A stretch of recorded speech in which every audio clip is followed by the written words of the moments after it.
വെടിനിർത്തൽ കരാർ ലംഘിച്ച് ഇസ്രായേൽ ഗസയിൽ ആക്രമണം നടത്തുകയാണ്. ഇതിനിടയിൽ ഗസ ഏറ്റെടുക്കുമെന്ന ട്രംപിൻ്റെ പ്രഖ്യാപനവും ബോംബിൻ്റെ പ്രഹരശേഷിയോടെ എത്തി. ഇപ്പോഴിതാ ഹമാസ് തിരിച്ചടിച്ചിരിക്കുന്നു.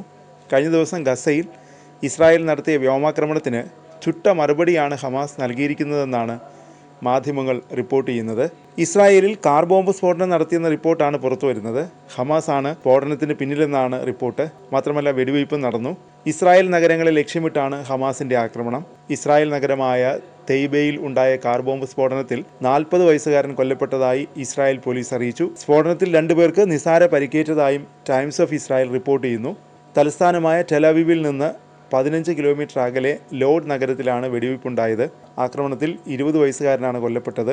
ഗുരുതരമായി പരിക്കേറ്റ ഇയാളെ ആശുപത്രിയിൽ പ്രവേശിപ്പിച്ചെങ്കിലും ജീവൻ രക്ഷിക്കാനായില്ലെന്ന് മാധ്യമങ്ങൾ റിപ്പോർട്ട് ചെയ്യുന്നു. 24 മണിക്കൂറിൽ ലോഡിൽ 2 വെടിവയ്പുണ്ടായതായി മാധ്യമ റിപ്പോർട്ടുകൾ പറയുന്നു. ഗസ ഏറ്റെടുക്കുമെന്ന അമേരിക്കൻ പ്രസിഡന്റ് ഡൊണാൾഡ് ട്രംപിന്റെ പ്രഖ്യാപനം ഏറെ കോളിളക്കം ഉണ്ടാക്കിയിരുന്നു. അറബ് രാഷ്ട്രങ്ങൾ മാത്രമല്ല, നാറ്റോ അടക്കം വിഷയത്തിൽ പ്രതികരണമായി വന്നു. ഇതോടെ ട്രംപിന്റെ ഭാഗത്തു നിന്ന് പിന്നീട് പ്രതികരണമൊന്നും ഉണ്ടായിട്ടില്ല. ഇതോടെ അദ്ദേഹം എന്തിൻ്റെയോ പണിപ്പുരയിലാണെന്ന് മാധ്യമങ്ങൾ റിപ്പോർട്ട് ചെയ്യുന്നുണ്ട്.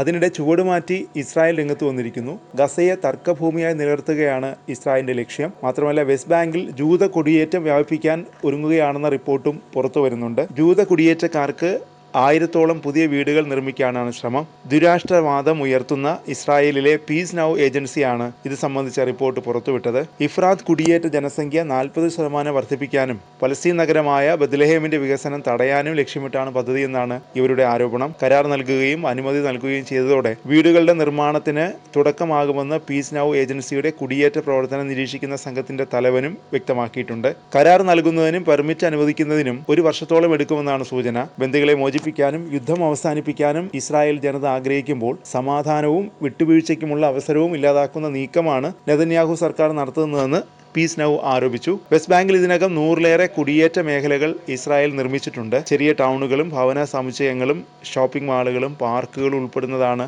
ഇസ്രായേൽ കുടിയേറ്റ മേഖലകൾ. ഇപ്പോൾ തന്നെ 30 ലക്ഷത്തോളം പലസ്തീനികൾ കഴിയുന്ന അധിനിവേശ വെസ്റ്റ് ബാങ്കിൽ 5 ലക്ഷത്തിലേറെ ജൂത കുടിയേറ്റക്കാരുണ്ട്. അമേരിക്കൻ പ്രസിഡന്റ് ഡൊണാൾഡ് ട്രംപിന്റെ സ്വപ്നത്തിലെ ഭാവി ഗസയുടെ ചിത്രങ്ങളും ഇസ്രായേൽ പുറത്തുവിട്ടിരുന്നു. അമ്പരചുംബികളായ ആഡംബര സൗധങ്ങളും ഹോളിഡേ റിസോർട്ടുകളും എല്ലാം ഇവിടെ ഉണ്ടാകും. കൂടാതെ ദൈവവിശ്വാസികൾക്ക് പ്രാർത്ഥിക്കാൻ മോസ്കും പള്ളിയും സിനഗോഗും ഉണ്ട്. നിർമ്മിത ബുദ്ധി ഉപയോഗിച്ചാണ് ഭാവിയിലെ ഗസയുടെ ദൃശ്യങ്ങൾ തയ്യാറാക്കിയിരിക്കുന്നത്. കഴിഞ്ഞയാഴ്ചയാണ് ഗസയിലെ മധ്യപൂർവ്വദേശത്തെ സ്വപ്നഭൂമിയാക്കുമെന്ന് ട്രംപ് പ്രഖ്യാപിച്ചത്. ഇസ്രായേൽ പ്രധാനമന്ത്രി ബെഞ്ചമിൻ നെതന്യാഹു അമേരിക്ക സന്ദർശിച്ച വേളയിൽ വൈറ്റ് ഹൗസിൽ നടത്തിയ സംയുക്ത വാർത്താ സമ്മേളനത്തിലാണ് ട്രംപ് ഇക്കാര്യം വ്യക്തമാക്കിയത്. പുതിയ നഗരനിർമ്മാണത്തിനായി $500 ബില്യൺ ചെലവ് വരുമെന്നാണ് ഇത് സംബന്ധിച്ച് പഠനം നടത്തിയവർ റിപ്പോർട്ടിൽ വ്യക്തമാക്കിയിരിക്കുന്നത്. ഗസ 2035 എന്നാണ് ഈ പ്രോജക്റ്റിന് പേരിട്ടിരിക്കുന്നത്. കൂറ്റൻ കെട്ടിടങ്ങൾക്കൊപ്പം തന്നെ 132 കിലോമീറ്റർ റെയിൽവേ ലൈനും പ്രോജക്റ്റിൽ പറയുന്നുണ്ട്. ഗസയെ പ്രതിസന്ധിയിൽ നിന്ന് അഭിവൃദ്ധിയിലേക്ക് നയിക്കാൻ ഈ പദ്ധതി ഏറെ സഹായകമാകുമെന്നാണ് റിപ്പോർട്ടിൽ പറയുന്നത്.